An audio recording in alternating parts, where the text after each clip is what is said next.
يا مساء الفل والجمال على الحلوين. النهاردة يوم جديد سعيد عليكم بإذن الله. هعمل لكم وصفة من السمك الشبار على هيئة سنجاري في منتهى الجمال. السمكية اهي يا جماعة مفتوحة وجايباها متنضفة وكل حاجة من عند الراجل بتاع السمك. تمام، هنبتدي بقى بعد كده نحطها في شوية ملح، وبعد كده نروح نغسله. يا جماعة قبل ما نبتدي الحلقة ما تنسوش تفعلوا زر الجرس وتدوسوا اشتراك عشان يوصل لكم كل جديد. الناس بتتفرج على الفيديوهات لكنها ما بتشتركش. بليز يا جماعة اشتركوا في القناة. هنا هو بغسل السمك خلاص بعد ما عملته بالمية والملح. تمام، هنبتدي بعد كده نحضر التتبيله بتاعته. هبتدي اجيب 4 حبات من الفلفل وحبايتين من الطماطم، هقطعهم على 4 قطع سمك وبصلايه. هغسل بقى البصلايه واقشرها، وهنا اهو بحط الفلفل في الكبه. اللي هضربه في الكبه الفلفل والبصل بس، مش هضرب الطماطم هقطعها على ايدي بالسكينه. هنا اهو خلاص ضربت الفلفل. تمام، وبعد كده هقطع البصلاية بالسكينة عشان احطها تتضرب مع الفلفل. انا كده خلاص اهو قربت اخلص تقطيع، وبعد كده اروح حطاها في الكبة. الوصفة دي يا جماعة لذيذة جدا جدا وعجبتني، وشفتها على يعني شيف مشهور كان بيعملها، فاخدت منه الوصفة وقلت اجربها. كانت في منتهى الجمال. انا دايما بعملها مع البوري السمك الكبير، لكن هي في الشبار طعمها لذيذ جدا. خلاص هبتدي بقى احط اهو البصلايه في الكبه واروح ضربها تاني. تمام، احنا كده معانا الفلفل والبصل والطماطم. هنبتدي دلوقتي نقطعها قطع، ومش هندخلها الكبه خالص عشان هنحطها بالقطع وهي على السمك. هنا خلاص كده قربت اقطع الطماطم، يبقى ما فيش حاجة خلاص ناقصة غير ان هنجيب البهارات بتاعتنا. والبهارات بتاعتنا هتبقى عبارة عن الملح والفلفل والجنزبيل. ملح وفلفل وجنزبيل وكركم وبهارات سمك ومستردة. عايزة اقول لكم على حاجة يا جماعة، وانتوا بتستعملوا الحاجات دي خلي بالكم لان المستردة مالحة شوية. ده هنا البولة اهي فيها ملح وفلفل وجنزبيل وكركم وبهارات سمك. تمام، هحط هنا بقى المستردة بتاعتي.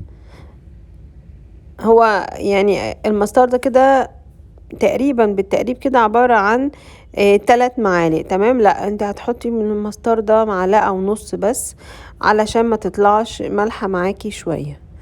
انا حطيت البهارات اللي هو الملح والفلفل والجنزبيل والكركم وبهارات السمك، حطيت منه كميات قليلة شوية، عشان كده لما جيت حطيت المستردة زودتها. هي كان طعمها مالح سيكة، لكن انتي ممكن تظبطي المستردة بتاعتك. بدل ما تحطي 3 معالق من المستردة هتحطي 1.5 بس. رحت بقى جبت الزيت وحطاه في الصينية. يا جماعة الوصفة دي بتتعمل بورقة زبدة، لكن انا ما كانش عندي، فرحت حاطة الزيت ودهناه بالفرشة. وبعد كده هجيب السمك بتاعي علشان ابتدي اتبله. ادي اول واحدة اهي.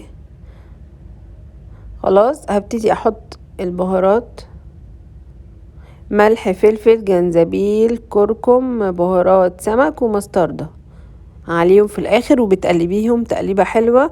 وبعد كده بتبتدي تحطيهم على السمك. السمكتين التانيين كانوا مظبوطين، الاولانيين كان شوية الملح فيهم زيادة، لكن التانيين كان طعمهم مظبوط، لان انا هنا محطة الخلطة بتاعت البهارات كانت زايدة شوية.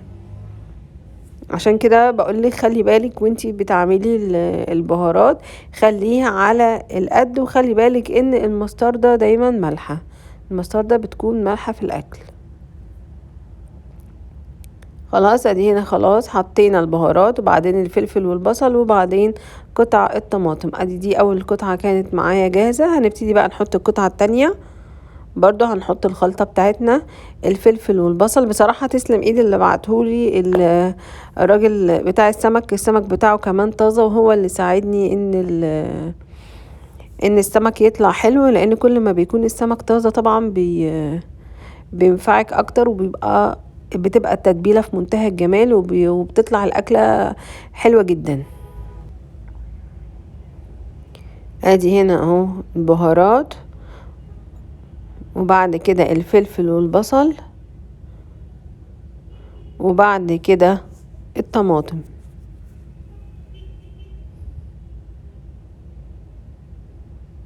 وبكده خلصت معايا اول صينية. هبتدي بعد كده اروح مدخلها الشواية عشان هنعمل الصينية التانية. جاهزة اهي، وحلوة وطعمة وجميلة ولذيذة. ندخلها بقى الشواية. بصوا يا جماعة، انا عندي 2 فرن، ده ساعات بيعلق معايا، بس الشواية بتاعته كويسة يعني، عشان بعد كده هنبتدي نعمل الصينية التانية.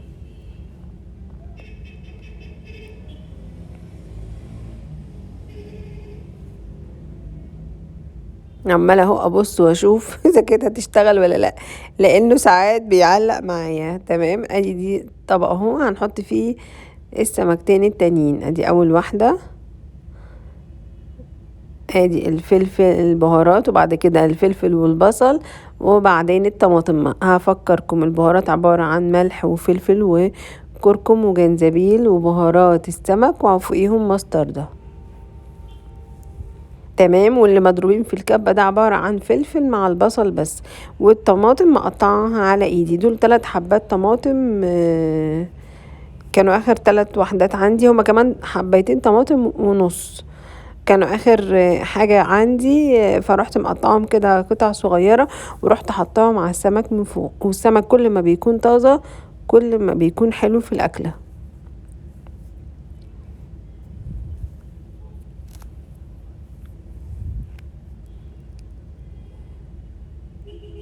وادي الطماطم اهي من فوق،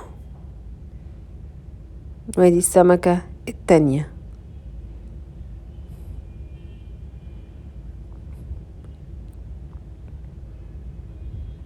اخر تتبيلة دي يعني اخدتها كده ايه بايدي، لان كان الصوص ما لازق كده في البولة، فرحت ايه منزلاها.